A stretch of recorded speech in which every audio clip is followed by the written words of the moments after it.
I think we're live. Are we live, everyone? Yes, we are. What is up, people of the internet? It is me, Real American, back in with the news stream, and that is right. We are live on this beautiful January 16th, 2024. I hope everyone's having a phenomenal day, night, afternoon, midnight, wherever you are in the world. I'm certainly having a great day myself. And today, everyone, we have a DeSantis town hall in the state of New Hampshire, possibly his last event, the entire cycle for the state of New Hampshire. I hope everyone's having a good day, and yeah, it's another town hall. Why he didn't drop out after last night, I don't know, but he's still in it. I don't get why, but go ahead. Now, before we continue with today's video, I hope you enjoy these type of videos. If you do, smash the like button down below, subscribe, share with your friends, hit that little bell, follow the social media accounts in the description down below, and of course, join the channel today. Guys, just for $1 a month, you can join Real American. This is the best way to support the daily content that we all know and love. So I hope and recommend you join the channel today. And like usual, if you have any questions, concerns, comments, or just want to support the channel even further, the best way to do that is send a super chat via, well, the chat. Again, with it being a town hall, it's going to be kind of tough for me to get through the chat, all the questions, but if you have a question and you want it read or you just want to support the channel, super chats are the best way to get them answered. Again, I'll try to read through chat, but super chats are usually the way to go. All right. So DeSantis is doing a town hall in New Hampshire. I believe it's Manchester, right? Let's see here. I don't know what city he's in. DeSantis town hall, CNN. I'm gonna look here. I'm gonna look at where he's at. Does anybody know? I think it's Manchester or Concord. Either way, he is doing a town hall in the state. Even though his campaign has given up on it, he is still doing a national town hall because I guess he's trying to gain some kind of momentum. I don't know how you do that when you lost by a historical margin last week, but sure. I mean, you lost by 30, didn't win a single county, you spent $200 million on Iowa. Yeah, every historical precedent was broken with Trump's victory yesterday. So, I don't know. I really do not know how it's going to go. Princess Writer for 2. ARG polling is literally fake. It's so childish. Oh, it is. For those that don't know, there's this fake poll, and I actually debunked it on Twitter. There is this poll called American Research Greatness. I think that's the name of it, ARG. And these scam artists, I think they poll. They sometimes poll, I should say.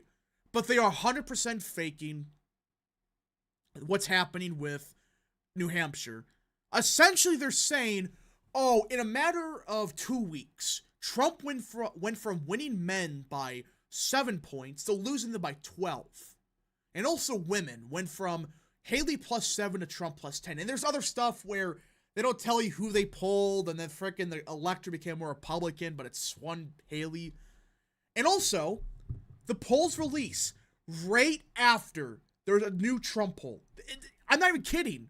Every time there's a pro-Trump poll in New Hampshire, the millisecond it releases, that pollster pulls up and says, actually, we have a tied race. Even though UMass had a Trump +20. So it's like, they're fake. They're cooking the poll for Haley. It is pathetic. That doesn't mean, it's going to be that Haley's going to win or he's going to lose by 30 or whatever, but they are vastly overstating Haley. Plus, she only took 3rd in Iowa, so I think that's going to hurt her a little bit. December attack at Scott Presser in a Twitter space, absolutely disgusting. Yeah, we're not even those freaking people. Listen, I don't care who you are on the Republican side. Scott Presser has done more work than some campaigns combined. And these clowns are attacking him for being gay. I don't care if he's gay. He's a nice guy, and he's doing his job, and he's great at what he's doing.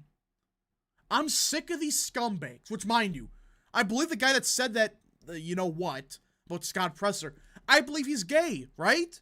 So it's like, You're attacking him just because he supports Trump? It just, these people are so mind-boggling stupid, and they wonder why nobody likes them. Jets unleashed for 5. Haley's trying to get Democrats to vote for her in the primary so she can win. Yeah. Higher turnout, you got as many Republicans out to vote to stop that. But the good news is it's not like Iowa where, they could register the day before be Republican. The deadline was like a month ago. So it stopped, but there still will be some Dems that vote. And quote-unquote undeclared voters that are partisan Dems. But I think they're overstating how many of them are actually going to vote. I mean, there was an Iowa caucus yesterday for the Democrats, and really not that many Dems voted. Like, when you look at it, I know it's Iowa, but still. Let's see. Will Ron DeSantis get third? In New Hampshire, I think so. Or the Sims still saying that Iowans rigged than last night? Oh, they're still going on about that. They're still going out to conspiracy. The media stole it or something. It's like, dude, a 30-point defeat. You're just delusional. You're as bad as who is that one Republican in like downtown LA that lost by 50 or whatever and he sued? Who is that? DeSantis surrogates were very disrespectful of Scott Presser. And he does more work than half of these people. And it's like, who freaking cares? Now you're suddenly mad he's gay? It's like, really? You're just mad he supports Trump. Who freaking cares? He's a nice guy. I don't get it. The sanctimonious and Birdman are so delusional. Yeah. Did you guys see DeSantis' speech last night? He was like, oh, we won tonight. We are going to win the nomination, and it's the election interference or something like that. I don't get it. The reason why Haley's even close to New Hampshire because they're so popular. Governor endorsed her. Yeah, Chris Sununu. Is Presser actually gay? I think so. Yeah, he is. DeSantis needs to drop out. Yeah, he sounded drunk last night. That's all I'm gonna say. he sounded like he was on drugs, drunk, or he's just delusional, which I think was all the above. And I know Haley's speech was bad. I mean, she took third and she said, there's a 2-person race now. Do you see the Landry, the Louisiana GOP cave to the Dems on redistricting and their map looks hideous? I saw that. Hopefully they immediately sue it and say it's illegal, but not going to happen. Yeah. Not good. Jenna Ellis is a female Bill Mitchell. Yeah. She's lost it.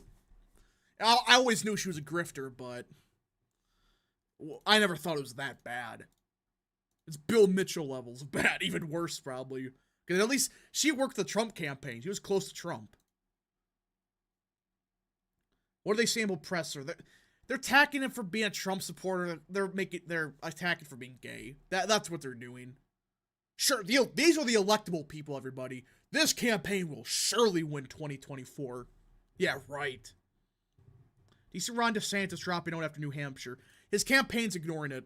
His campaign's going straight to South Carolina. I think he came from South Carolina today. So it's like, why are you New Hampshire? New Mitchell tweet. Yeah, he's still going. Bill Mitchell is still going. Prince is writer for 2. It was reported Ron didn't write a concession speech. I did hear something about that.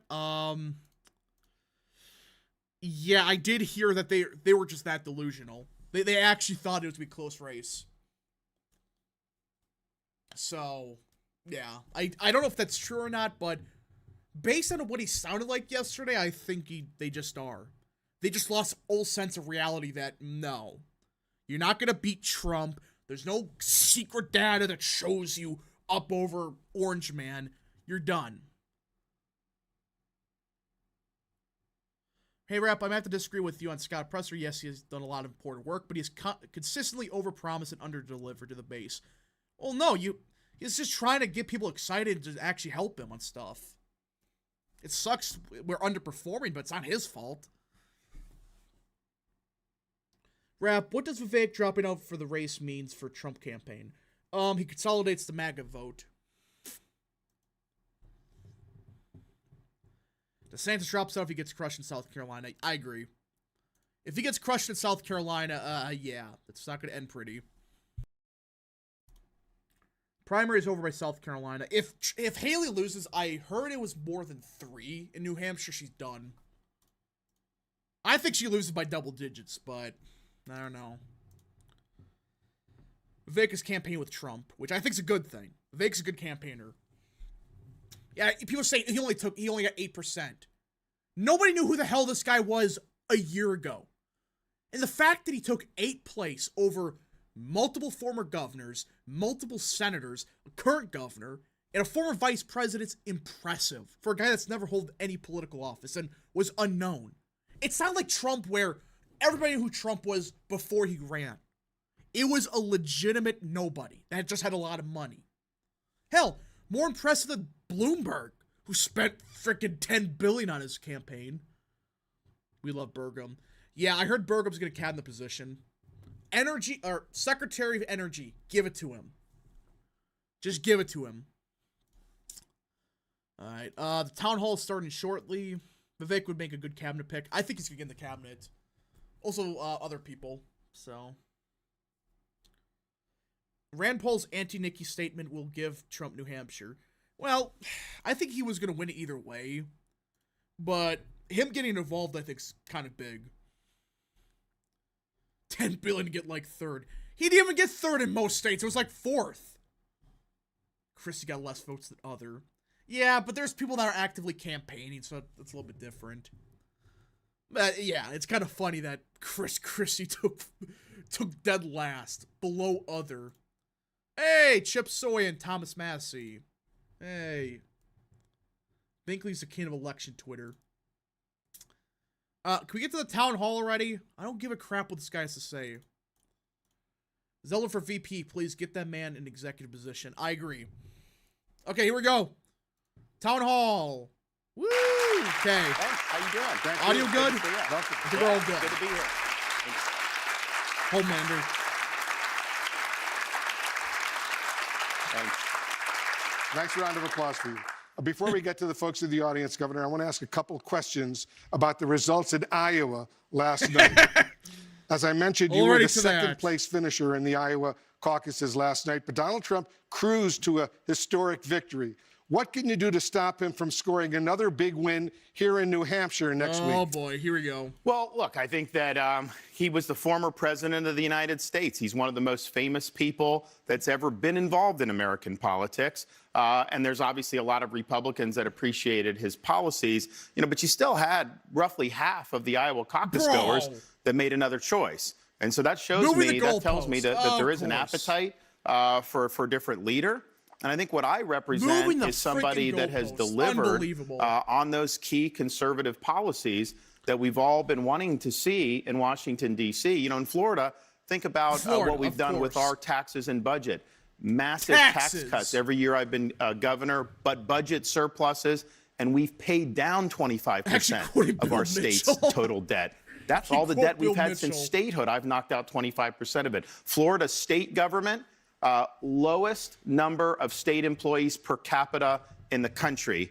Our budget, even though we have millions of more people than New York, our budget is half the size of New York State's budget. So I represent the fulfillment of a lot of what we want to do. Honestly, a lot of what Donald Trump promised to do, but didn't deliver, whether that's the border wall, whether that's reducing debt, whether that's draining the swamp. Thank you. So I think as the field is narrowed, we're now in a position where people are going to be able to make even better choices. But I'll tell you, I've had almost $50 million spent against me so far in this presidential election campaign. That's more than has been spent against Donald Trump and Joe Biden combined. You spent $200 million, asshole. But I think that should tell you something.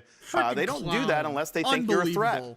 And I think they see me rightfully as somebody that's going to go to Washington and not just rearrange the deck chairs on the Titanic, not just be a potted plant, but be a change agent. Because we all know Washington's not working for the American people, and we need to change that.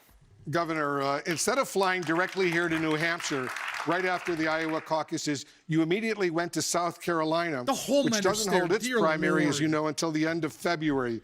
What message does that send to the folks here in New Hampshire? Well, what it says is we had a town hall scheduled earlier today in the afternoon in New Hampshire, and then this. So I had the morning where usually candidates sleep in a little bit after a hard-fought caucus. But I said, you know, let's make use of that. We weren't sure how the weather was going to be here in New Hampshire. So we said, why don't we dip into South Carolina, make an appearance, and then come up to New Hampshire. So I think what it says is that we consider New Hampshire, South Carolina to both be important, as well as Nevada, by the way.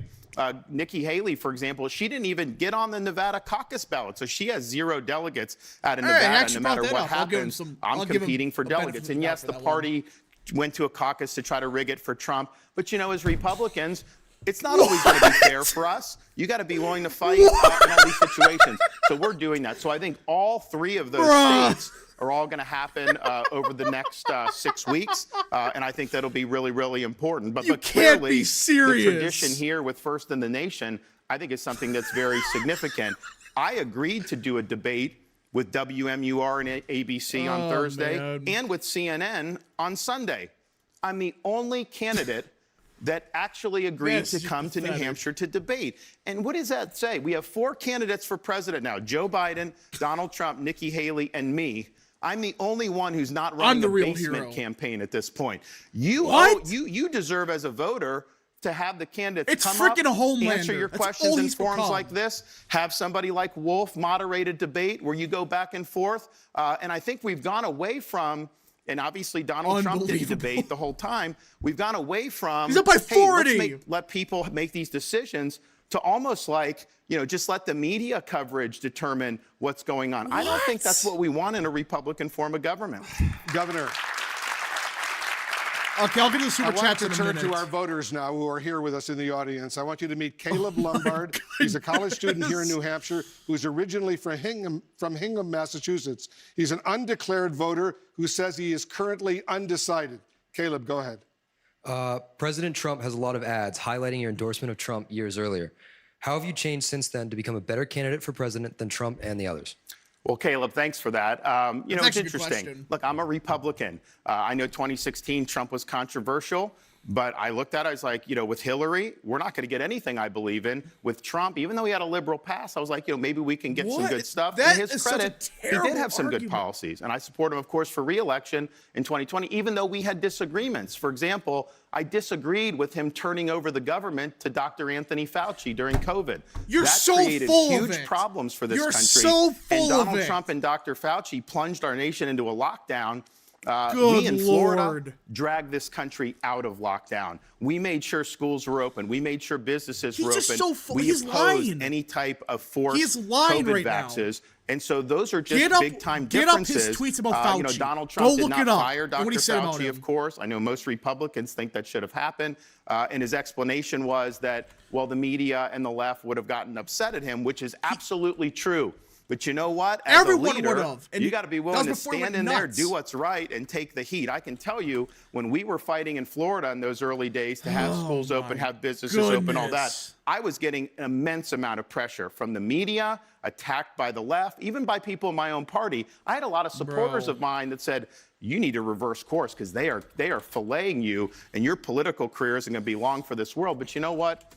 A leader is going to put the interests of the people, their jobs and their freedoms, ahead of protecting his own political hide. So I was willing to let the chips fall where they may to do the right thing. Governor, actually helps him. Let me follow up.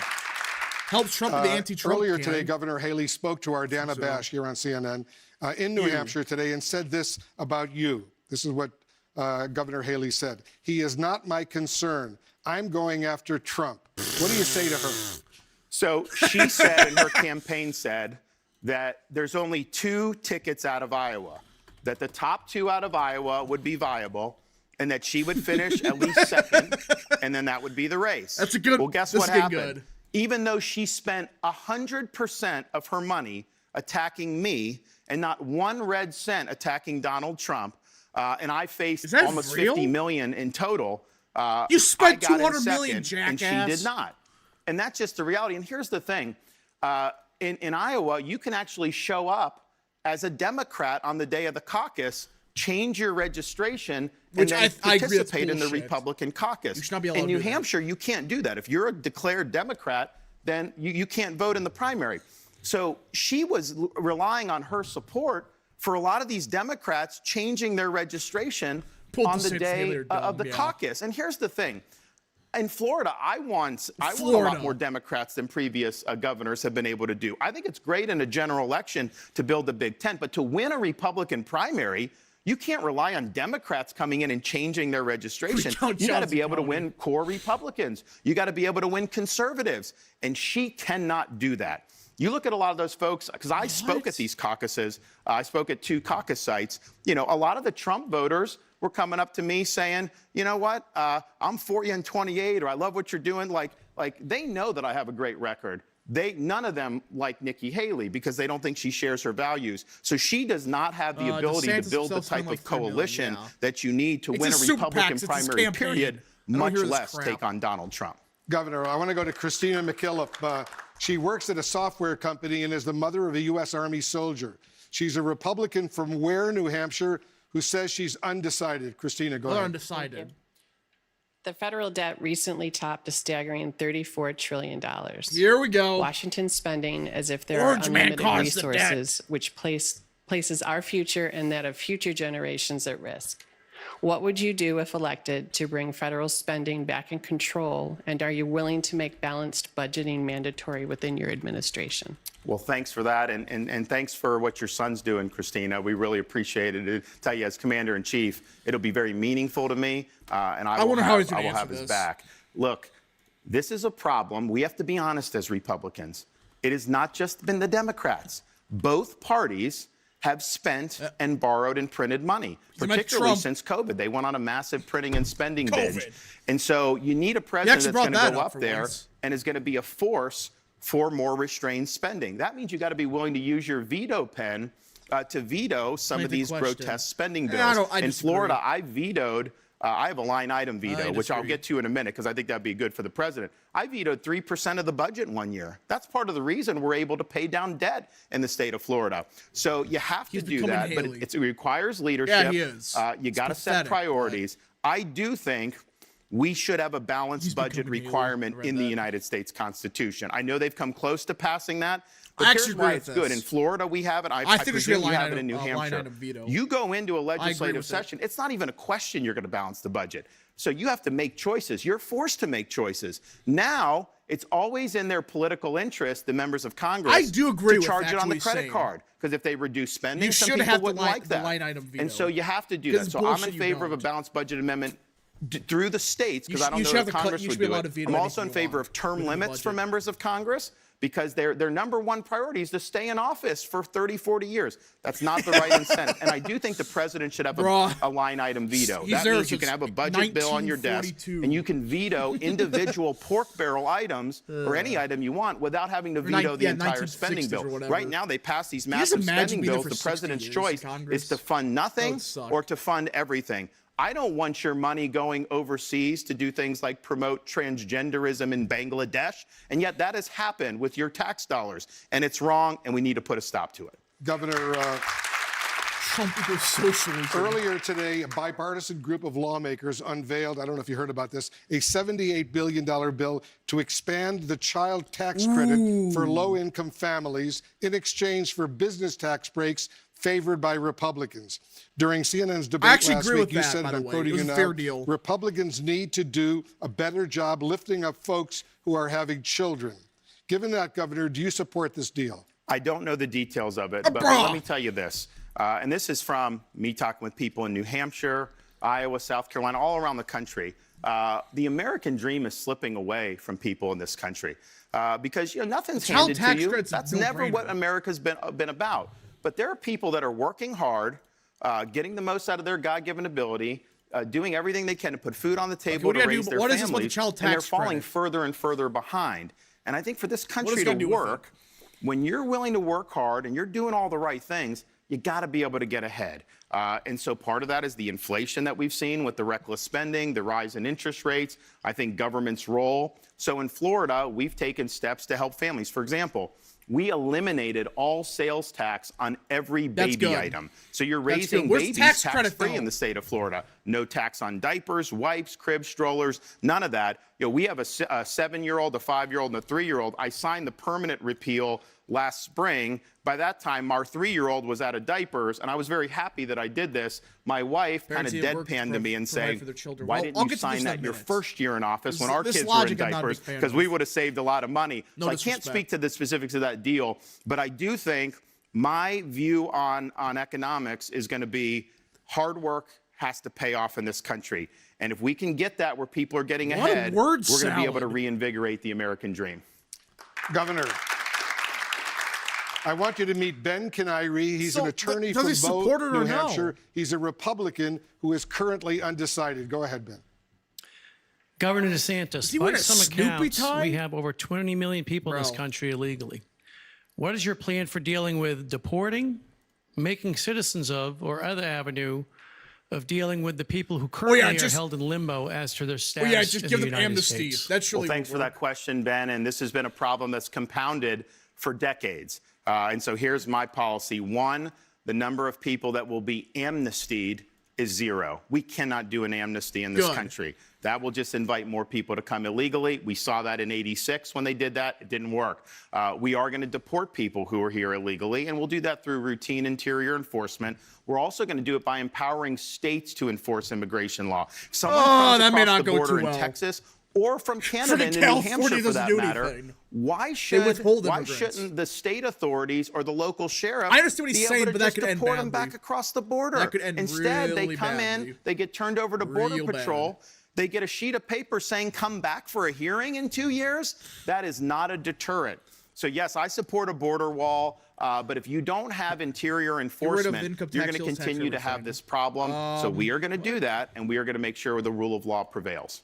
Governor DeSantis, you're vowing, as we just heard, to deport all undocumented immigrants who entered the country during the Biden administration. So to be clear, by the end of your first term, if you're elected president, every single one of those undocumented immigrants will be out of the country? It's not limited to just what's come from Biden, but we're going to start there and go through that. So obviously, all of them we can do there. All of them at once. There's lawsuits. There's all these other things that happen. At a minimum, we're going to make sure they remain in Mexico. I don't think we can have in the United States. You know, we have situations where just the practicality of this, New York City had to close a school.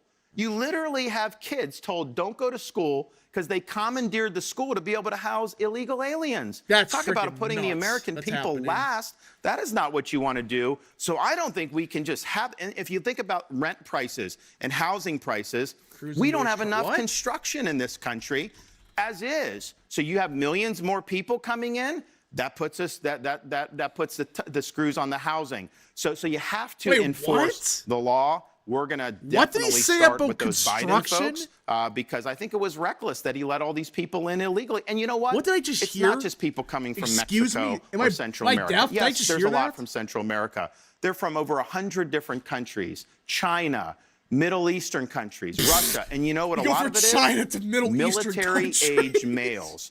Do you think that's going to be a benefit for this country to have those folks coming in that we know nothing about? I think it's a security risk, and we need to act. Property tax. Staying on the topic of immigration, Governor.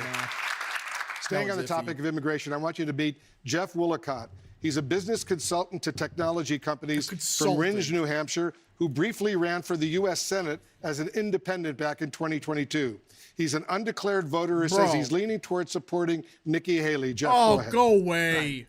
The nation has serious long-term issues to address that will require bipartisan cooperation.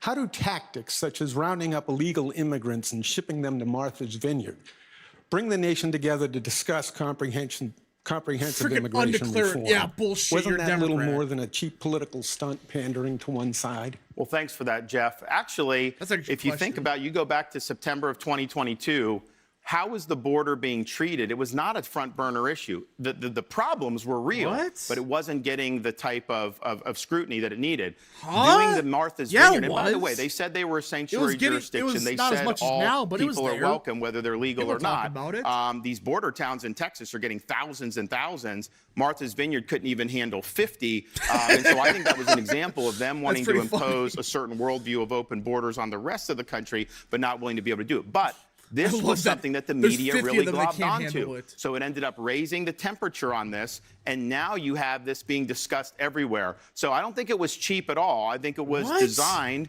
by, partially, I just believe that if you're a sanctuary jurisdiction, you should be the ones to have to shoulder the burden. We're not a sanctuary state in Florida. That's good. We don't have. We ban sanctuary cities I don't get what in he's Florida. saying. I It's think that's like, what do you as mean president, immigration became an issue? I'm not going to allow sanctuary states or sanctuary cities in this country. They're violating the law. Man. In fact, we had I did a debate against the governor of California, so I researched some of the stuff that goes on. You will have criminal aliens in custody in places like Los Angeles. ICE will have a detainer to say, turn them over, don't release. They will not cooperate with federal immigration authorities. So there was one fellow, multiple deportee, multiple times, big criminal record. They released him, and he murdered the mother of a 3-year-old. All they had to do was give him to immigration authorities, and he would have been deported. So we can't have sanctuary jurisdictions. I think this issue is now a front burner issue, and I think what we did there was part of it. I think what Texas has done with the Manhattan as well. But we've got to solve this. Is the dumbest thing I'm I've willing to ever work heard. with anyone who's willing to solve the problem. I Governor DeSantis. I made an issue. Over the weekend, and you know this, over the weekend, a woman and 2 children drowned near Eagle Pass, Texas, as they simply tried to cross the Rio Grande. After the drownings, federal authorities got a distress call about 2 more migrants in distress, but agents were physically barred by Texas authorities from entering the area. What obligation does the United States have to protect the lives of these migrants? Well, first of all, I think this is part of the problem with an open border, because you're incentivizing some really perilous behavior. There's people that are paying large amounts of money to coyotes and drug cartels to be brought into this country. They attacked Trump for there are people being abused sexually. There are people that are being trafficked. We're in the country, the U.S. is incentivizing this. It's madness. So stopping the migration and having a closed border is the humanitarian thing to do. Now, I agree with. I am going to empower the states to be able to enforce immigration law. I don't think that Texas should have to sit there and deal with all the consequences of the federal government neglecting their duties. And I think that's been a problem with the Biden administration, saying federal immigration law is just for the feds. You can't do it.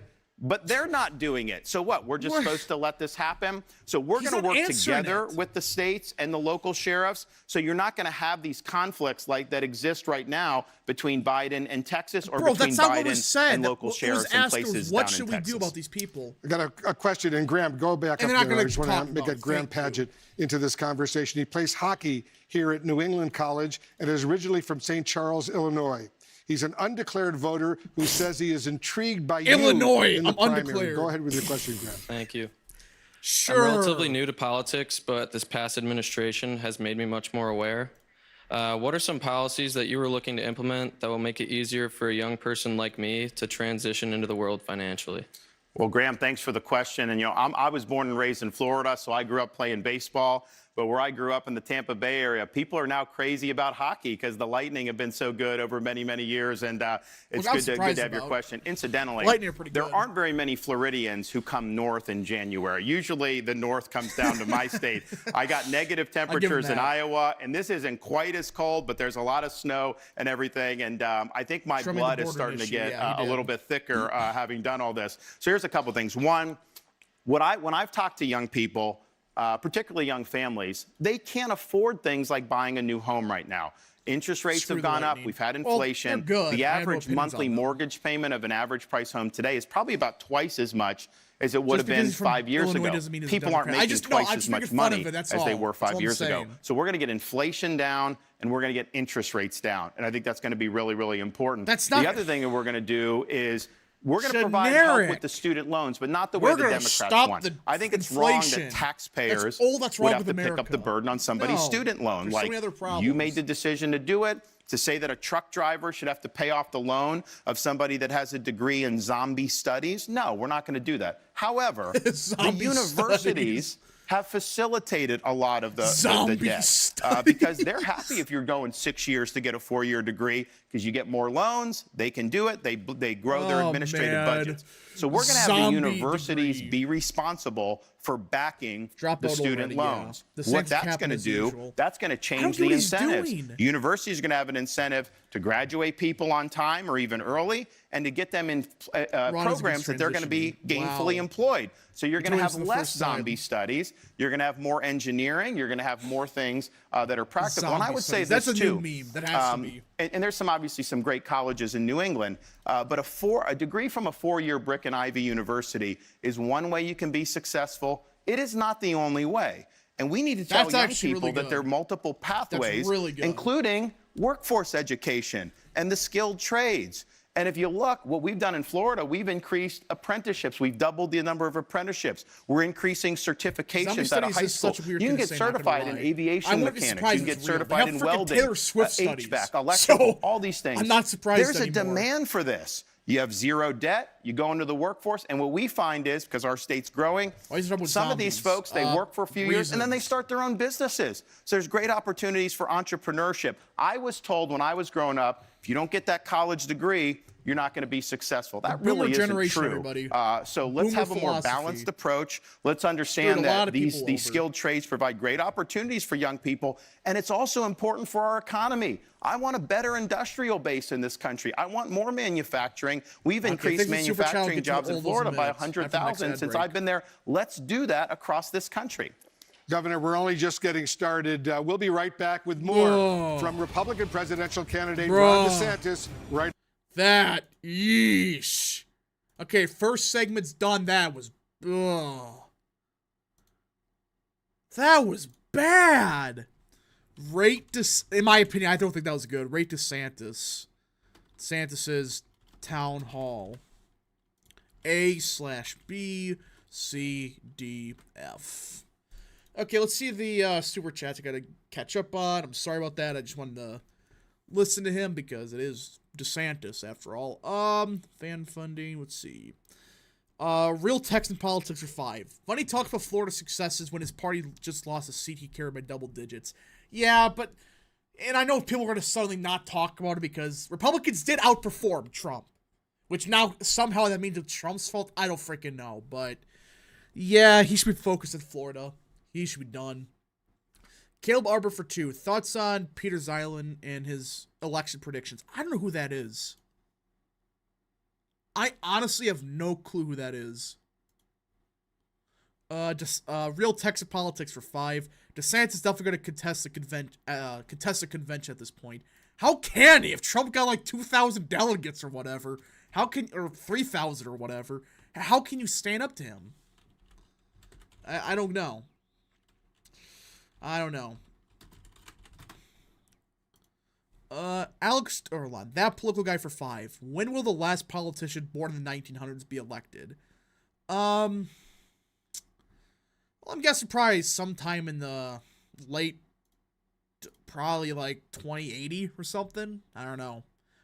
Well, yeah, because somebody could be born in 1999 and yeah, probably 2080, 2090.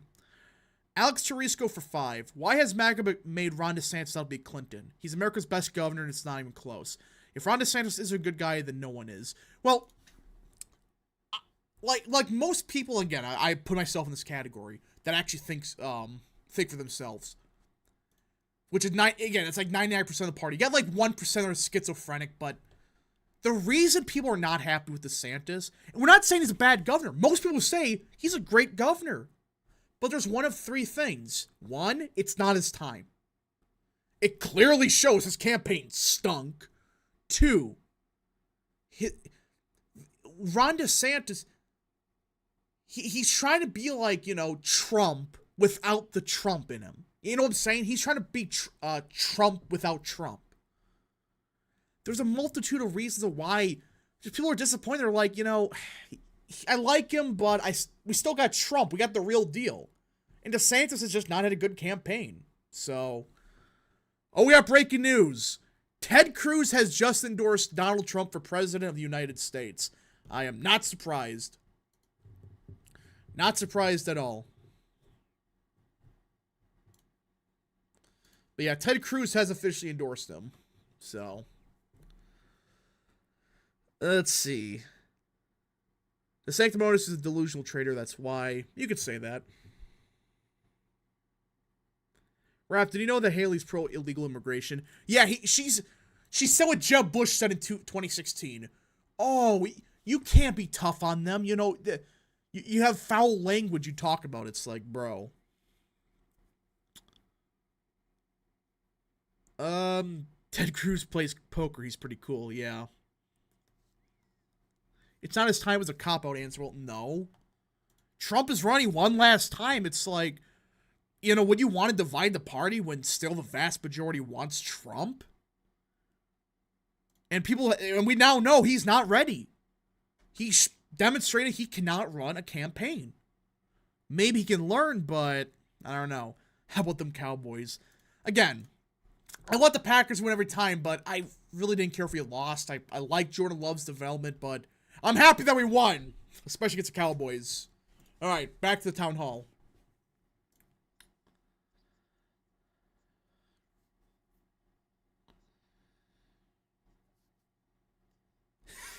Bro.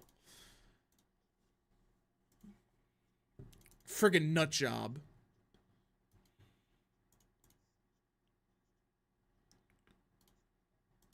Absolutely deranged.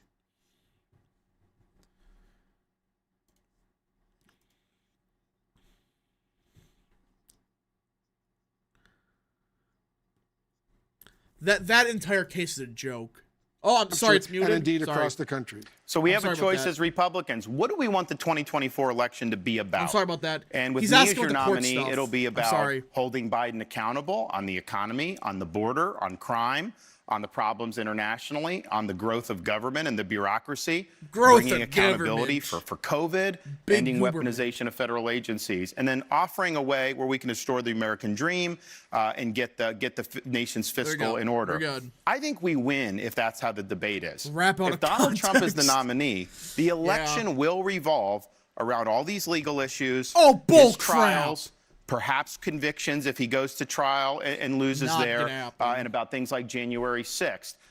We're going to lose if that's the decision that voters are making based on that. We don't want it to be a referendum on those issues. We want it to be a referendum on the country going in the wrong direction, and a candidate like me being a president that can reverse the decline. And here's the thing. You know, we talk about issues that are important for sure, and there's some things that need addressed right away. But me as president, I view this election not just for 8 years, but really things that are going to impact this country for a quarter century. And if you're not thinking down the road that long, then you're just not going to be able to do what we really need to do so that America remains the last best hope on earth. I just don't think we're going to succeed if all those issues are front and center on voters' minds. And so we have an opportunity to choose and choose well. Governor, I want to turn to Teresa Negron, right here. She's an attorney and former U.S. military legal officer from Nashua. She volunteers with the Nashua Republican City Committee and the Nashua Area Federated Republican Women. She says she's supporting you in the primary. Teresa, go ahead. Governor DeSantis, what can you offer today's youth as to why you felt an obligation to serve in the U.S. military? Well, Teresa, thank you for that question, and thank you for your service. It's important. So, you know, I was a kid growing up who was obsessed with baseball, obsessed with sports. I played baseball all the way through college, and I wanted to do that as long as I could. If I couldn't play, then be involved in it somehow. And then 9/11 happened. And 9/11 really changed how I viewed the world, because I grew up in the 80s and 90s, particularly the 90s. It was like a holiday from history. We didn't seem to have a care in the world. And that was a reality that brought to our shores when those terrorists killed those 3,000 people. And so our nation was in conflict. I didn't get anything in terms of money special. I gave up a lot of money in the private sector that I could have been able to do in order to serve. But I just felt that I'm blessed to be an American, blessed to be born and raised in this country. Yeah, that's what I thought. We were in conflict. He was a lawyer. And I felt that I should raise my hand and serve. And so we raised our hand to serve and also volunteered to go to Iraq. At the time, I was not forced to do that. It was something that I wanted to do. So I was there in 2007 and 2008 time period. And I learned a lot about what veterans go through. What our service members go through, what happens when they come home. And I'm going to put veterans issues on the front burner. I agree. As Commander-in-Chief. And I'm also going to be a Commander-in-Chief that if your son or daughter or your grandkids are in the military, you're going to have a Commander-in-Chief that has their back. I am not going to let a social agenda or all these distractions in the military. We're going to accomplish the mission. Governor, on this issue, a lot of countries from Finland to Israel to South Korea have mandatory military service for young people. Is that something you would support here in the United States? I don't support a draft. That's good. Good. Recruiting is at a generational Nikki Haley would say, low. hell yeah, It's we got to have a level draft. Since at the end of Everybody the Vietnam must War serve. when they got rid of the draft. So some people said maybe you do it. That's I really think the good way you answer. solve that Real problem simple. is to inspire young people to want to join. I do think when they see Commander-in-Chief hold the brass accountable, because no one's been held accountable for Afghanistan. Not one person has been held accountable for one of the worst military debacles in American history. When they see us getting rid of some of the social stuff and the woke ideology, say, no, it's about mission first, and you're going to be promoted based on merit. That, I think, inspires people to want to join. You know, when you join the military, you're writing a check for an amount payable to the United States of America for an amount up to and including your life. You don't know where they're going to send you. You don't know what contingencies are going to happen. But you want to know that the people in charge at both the civilian and military levels are only going to do that if it's to pursue the mission. And they're not going to let these other considerations cloud that out. And so I'll be a president that will do that. We're going to increase recruiting. And I'll be the first president elected since 1988 who served in a foreign war. So I'll be able to say, you know, John Kennedy said, you can look back on your life with a great deal of pride and say, I served in the United States Navy. That inspired a lot of people. Ronald Reagan said, some people spend a lifetime wondering whether they've made a difference. U.S. Marines don't have that problem. So I'm going to be a voice to tell young people that pursuing a career in the military is a noble calling. Speaking of U.S. Marines, I want you to meet Jason Wolf. He's a disabled U.S. Marine Corps veteran from Hudson, New Hampshire. He's a Republican who says he is undecided in the primary. Jason, go ahead. Okay. Governor DeSantis, what do you plan to do about the lackluster performance of the Veterans Administration? During the previous administration, there was a White House hotline that was amazing and helped veterans. It is no longer available in the same manner. What do you intend to do to help the veterans? Well, Semper Fi, Jason, and thank you for your service. We would not be a free country without those devil dogs. So thank you. What we're going to do is recognize the VA was the biggest thing Trump bureaucracy. I'm going to fire people that are doing a good job. We're going to bring accountability. But we're also going to harness all the resources that are in our country outside of government. And this is a model we've used in Florida, and we're going to use it for veterans. So we have something called the Care Portal. We recruit military groups, charities, churches, businesses, individuals. So you go to the VA, you need maybe a post-traumatic stress, you need something. Maybe the VA helps you, but that immediately goes out to all these organizations. So for example, in Florida, we have an organization, Canines for Warriors. They train service dogs to be matched with a veteran that has post-traumatic stress. The dog understands the symptoms and can help mitigate it. And guess what? The suicide rate with those veterans plummets. It may be as simple as an individual that wants to volunteer, that lives in your town. And they say, you know what, I'll go to this veteran's home, he's having a tough time, knock on the door. Hey, I just want to let you know I care about you. I thank you for your service. Is there anything I can do? Can I take you to lunch? That right there I remember that. could avoid a suicide. So we've got a lot of resources. Every part of this country appreciates the service of our military men and women and the veterans. And let's harness that. So government can't solve all these problems. What government can do is it can be a facilitator so that a veteran gets the resources that they need. When I left active duty, I was given a packet with all these veterans benefits. Well, I just don't know. I just heard he was a bureaucracy. lawyer. I didn't understand what that was. Let's cut through the red tape, cut through the bureaucracy, and harness all these great resources that are available. Governor, I want to ask you something that Nikki Haley said earlier this morning. She was asked in an interview if the Republican Party was a racist party. And her response was, and I'm quoting her now, "We are not a racist country. We have never been a racist country." Do you agree that the U.S. has never been a racist country? Well, the U.S. Is not a racist country, and we've overcome things in our history. You know, I think the founding fathers, they established a set of principles that are universal. Now, they may not have been universally applied at the time, but I think they understood what they were doing. They understood that those principles would be the engine for progress for generations to come, and that's what's happened. I think the Republican Party stands for merit and achievement and colorblindness. That is what we should stand for. So, for example, in Florida, I don't get it. I've eliminated things at our universities like this DE&I. They say it's diversity, equity, and inclusion, but it's really very ideological, and they're trying to impose an agenda. I think the way it's actually practiced, it stands for discrimination, exclusion, and indoctrination, and it's wrong. Let's not divvy people up based on race, ethnicity, or gender. Let's treat people as individuals, not as members of group. Of course, we'll all come together, and there should be no discrimination against anyone based on that. But that's not just discriminating against ethnic or racial minorities. Of course you don't do that. It also means you don't discriminate against white Americans. Or in the university setting, you don't discriminate against Asian Americans just because they tend to have high performance. So individual achievement and merit has to be restored in this country. A colorblind society is what we should aspire to, and that's what I'll do as president. I just want to clarify, Governor. Do you agree with Nikki Haley that the U.S. has never been a racist country? Well, what I said was we've had challenges with how race was viewed. And so, for example, those were universal principles in the Declaration of Independence. And you had a decision in the 1850s, the Dred Scott case. Said Dred Scott, because he was black, wasn't an American citizen. That was really That was wrong. That was discriminating on the basis of race. By far. That's why you ended up having the 14th Amendment ratified to overturn Dred Scott. So yes, we've had challenges with how we've dealt with race as a society, but we are the best, no matter what your background is. If you have one place you want to grow up and have the most opportunity, it doesn't matter your background. This is the best place to grow up and to pursue your dreams of any place in the entire world. Governor, we're going to be right back. We have a lot more coming up with the Republican presidential candidate, Ron DeSantis. Homelander. Okay.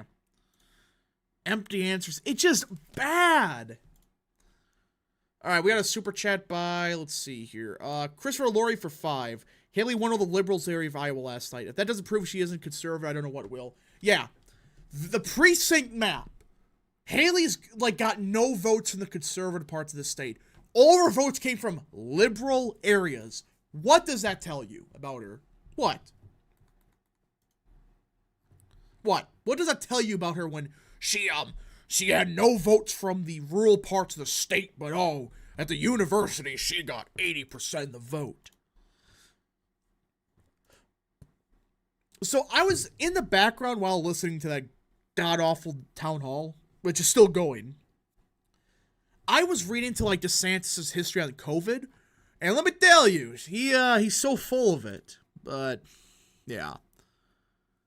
I predict Ted Cruz loses here. I don't think so. All right, so again, if anyone has any questions, concerns, comments, or wants to send any support the channel further, begin sending super chats or whatever. Again, I'll try to read through the chat, but if you want any questions for sure answered, super chat's the best way to do it. All right, I'm not missing anything, right? I'm up, I'm ahead. Show the receipts. So this was from The Hill, and yeah. Here's the weird thing that I don't remember. I personally do not remember this. He ordered a lockdown, right? He locked down Florida, okay, on April 1st, which is actually one of the latest states to lock down. It was the 30th state to do so. So let me get this straight. You supposedly stood the ground on COVID for 2 weeks. But then we had data to say, maybe the lockdown's maybe not working. So then you decide to lock it down for 30 days? And this is the funny part.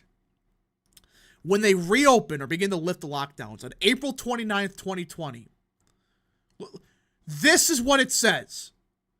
Notably, given DeSantis' later blast of public health officials, the order was explicitly couched as based on guidance from the Centers for Disease and Control and Prevention, the CDC, as well as the Trump White House. This order that he had was word for word, based on this article, what the CDC and the Trump White House said. Oh, man. All right. CDC, Trump White House, reopening guidelines. Because I want to actually read this. I want to see what they got.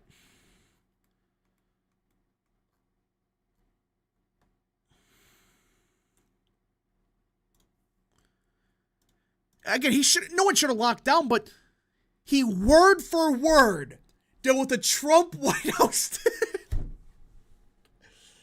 You can't make this up. His entire campaign's based off a scam. He's gaslighting people into thinking he always stood up to COVID. He praised Fauci back in frickin' March of 2020. So DeSantis only reopened because it was based on the Trump administration's recommendation. Yeah, that's what I'm reading.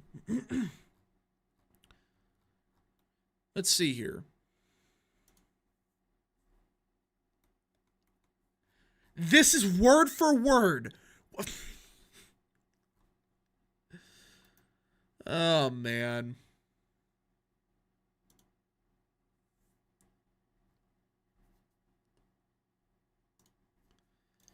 I don't get it.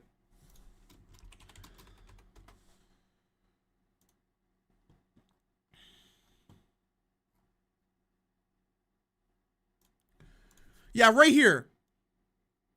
Trump on April 16th, 2020, just a couple weeks before DeSantis reopened, he issued guidance to start reopening the country. We must have a working economy. We want to get back very, very quickly, and that's what's going to happen. Trump said at the White House briefing, as many as 29 states will be able to open relatively soon. Okay, we're back. Okay, we actually missed some stuff. Shoot, I did not notice scheme of that. Things. You need to be able to get runners on base. You need to have people drive people in. You need to play good defense. You need to do that. So it's a combination of individual initiative as well as a team sport. And I told this story a couple times up here. I don't know what I missed. I spent 7 years in New England, That's out of context. partially playing baseball, but also for law school. And I rooted for the Red Sox all 7 years against the Yankees. And I was here. Bro. I was here in 2004 when they reversed the curse and broke the curse. And interestingly, on one of our trips in New Hampshire, we stopped in Boston the day before, and I took my 5-year-old son to Fenway Park. So he got to take a tour of it. And I was showing him the video of Fenway, how historic it was, and he was excited. We pull in to Fenway, See, Charlie and he Crist was said, not a Daddy, Democrat, really. Well, I want to go to Fenway Park, but I am not a Red Sox fan. I'm a Rays fan and a Marlins fan. I'm like, don't worry, no problem. So he had fun. I didn't think anything of it. Well, fast forward to Christmas. Santa brought him some baseball cards.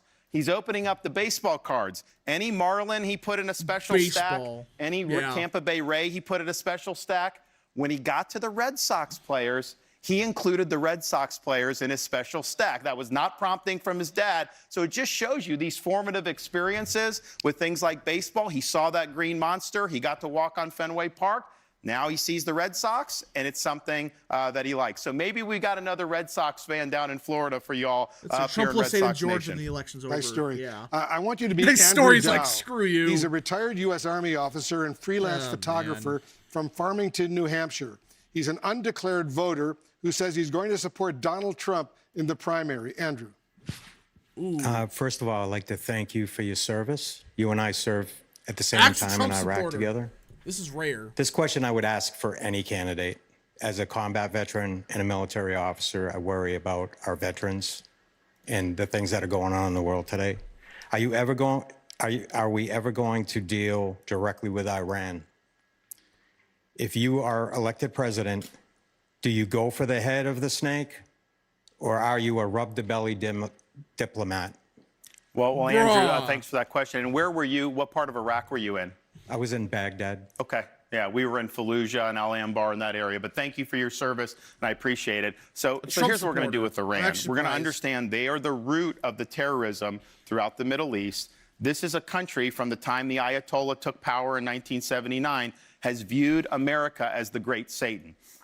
They were responsible for killing over 240 U.S. service members when Hezbollah bombed the Marine Corps barracks in 1983 in Beirut, Lebanon.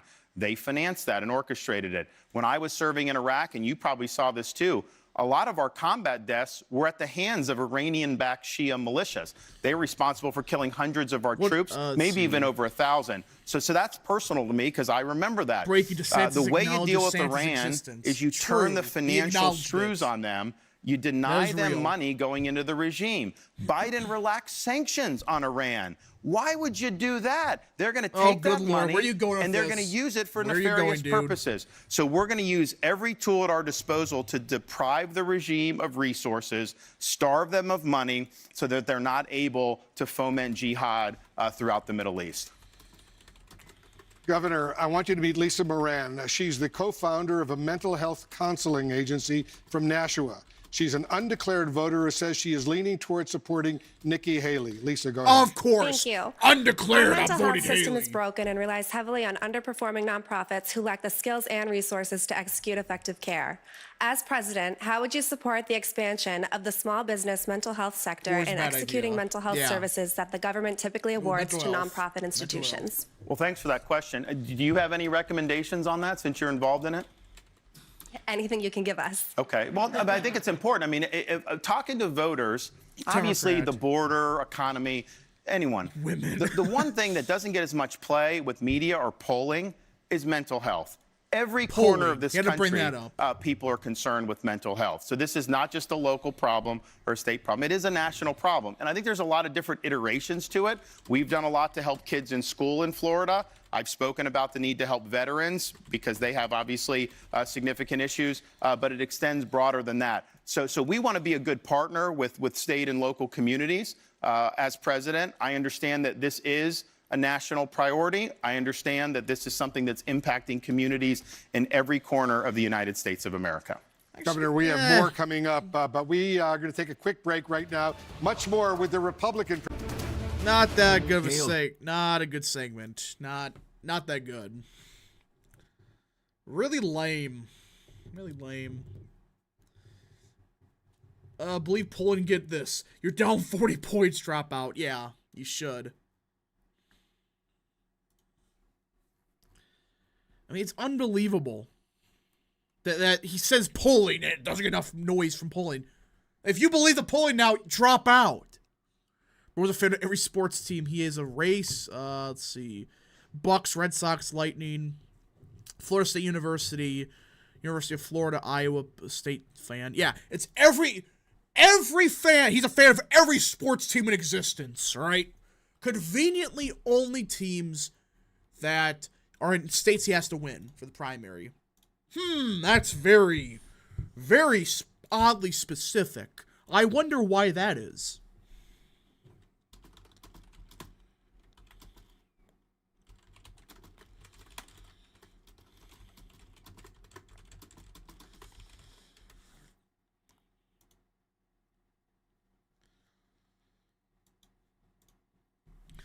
Let's see. It's weird how Florida isn't like the rest of the South. Well, it's Florida. It is just Florida. That's why do you think there's the Florida man meme? That's all you need to know. If a state has something like that, it's like, yeah, Florida man. You're done. You're kapooey, it's done. Let's see. The Sanctimonious is a fan of all of us because we're the real heroes. Yeah, that's true. Haley dodging because she would get crushed again. Yeah, Haley realized her campaign is not doing too good. Not doing too good. I'm really starting to wonder if she's avoiding debates like that. I don't know.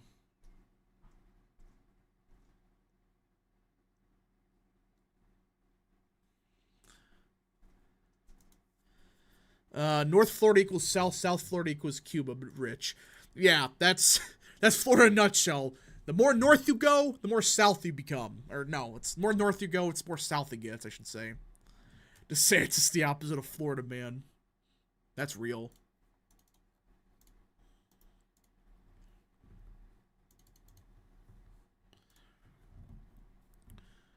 Texas, southern Hispanic state, but they were very conservative like the southern whites. Well, yeah. Florida's just different from the South. It's just different. It's Florida! There's like 5 states in one. It's a very fascinating state. Which, if it was more competitive, I would talk about more, but it's not. What is there to top of Florida politically now? When it's like, yay, Trump's gonna win the state by 40 or what? Not 40, but like 20 or something, you know? Let's see. ABC has canceled the New Hampshire debate. I saw that. I think DeSantis brought that up here. All right, this should be the final segment. Again, if you have any super chats, any questions, concerns, send them now. South Florida could just be called North Cuba. Just called Cuba but richer. I like that. It's just rich Cuba. I'm from Tampa, and Florida's such a meme. It is.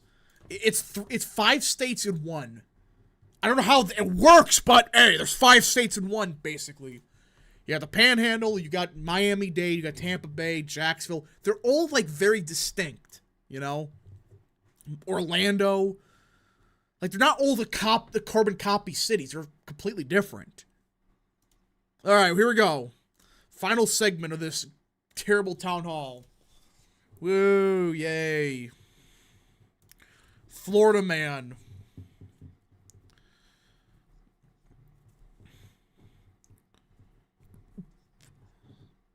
Undeclared.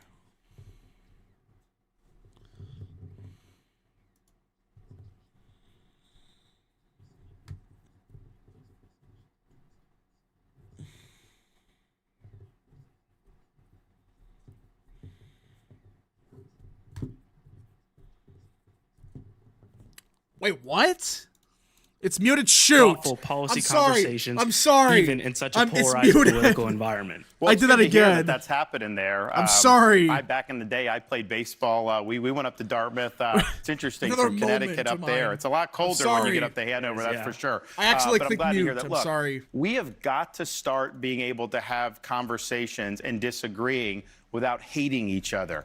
And part of it is just that's how you have a healthy society. You know, I think about when I was growing up. It's I didn't muted. know who a Republican or Democrat was. Like my friends and their families, you know, that was not a dividing. You know, we all love this country. You know, we all believed in God. We were all patriotic. And like now it's almost like if you have different political views, you can't socialize with somebody. Yes. I know the online and I know all that stuff can be very nasty. Online. But the way I view it as a leader is I'm going to take strong stands. I'm going to pursue bold agenda. Not everyone likes decisions that you make. That's just the price of leadership. But we're going to tussle on issues. I'll fight people that are on the other side. They can fight back. We'll settle that issue. Next issue, maybe I agree with you on that. Why would I want to burn a bridge and not be able to work with you? Because for me, leadership is not about showmanship. It's not about entertainment.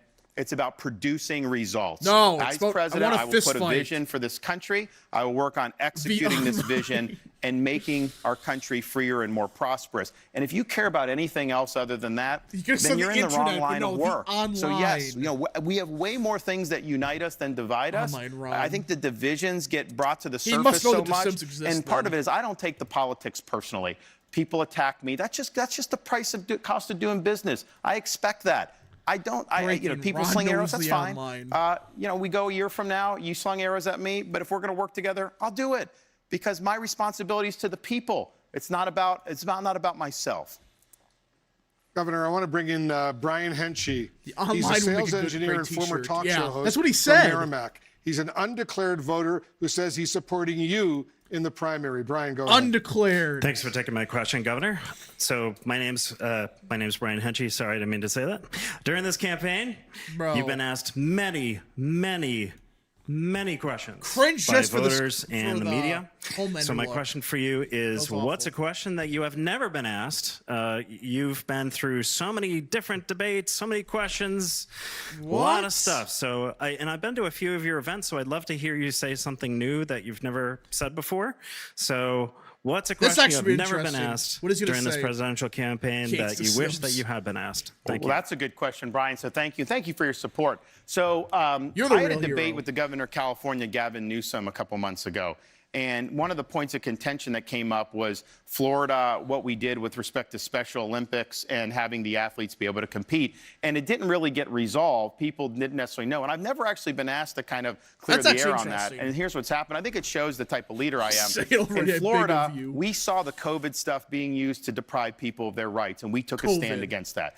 We said past protections, you can't have to choose between a shot you don't want and a job you need. And we also said we're not going to have COVID-19 vaccine passports where you're discriminated against based on your status of whether you decided to take this shot or not.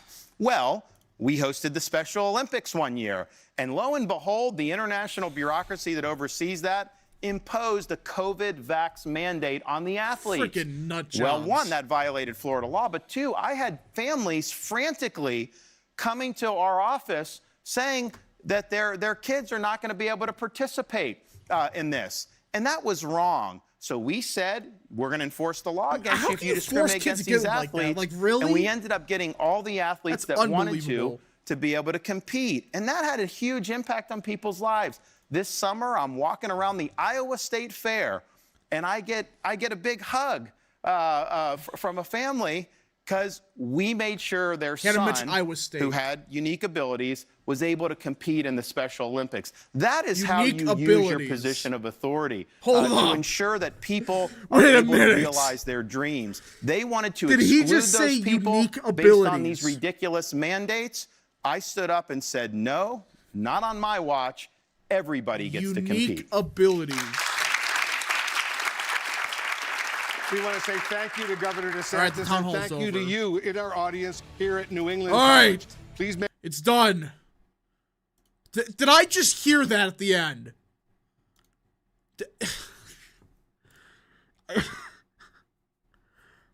Hold up. I swore I heard something. He's describing himself. How can you say unique abilities? Nah, this can't be real. Nah. Okay, let's give final poll for how it went. Rate DeSantis's town hall. I can't get over that. Oh man. Unique abilities. You could have said so many other things, but that makes it sound so wrong. Oh, man. Cringe. Unique abilities like the X-Men. You could have said something else, but then you had the online. I don't get it.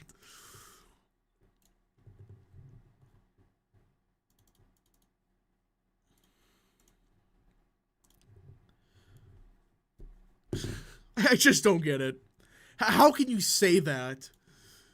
That's two new memes. The online and unique abilities. And also me muting half the frickin' stream. That's fun. Alright. I think we got through everything. So that was a pretty bad town hall. Very lame. The late part of the town hall is always the worst. It's always terrible. It's like, bro. Nah. But yeah, so it wasn't the worst thing. It was just bad. It was just bad. Nothing terrible, but just, it was not good. Not good at all. So I think we could call this the town hall that turned into Jeb Bush. Despicable. I just can't get over the online and the baseball. I understand everybody likes baseball, but it's like, you're talking about freaking baseball when you're running for governor of the president of the United States, you know. I was a baseball player 30 years ago or whatever. Any news on Senator Grass in the hospital? So no updates yet, but hopefully he's doing good. But anyways, folks, thank you all so much for watching. If you guys did enjoy this video, smash the like button down below. Oh, good lord. That unique... I have a feeling that's going to turn into a meme. That unique abilities thing. People are already using it because his name is funny. If you guys did enjoy, smash the like button down below. Subscribe, share with your friends. Hit that little bell. Follow the social media accounts in the description down below. And, of course, join the channel today. Thank you all so much. Godspeed to all of you.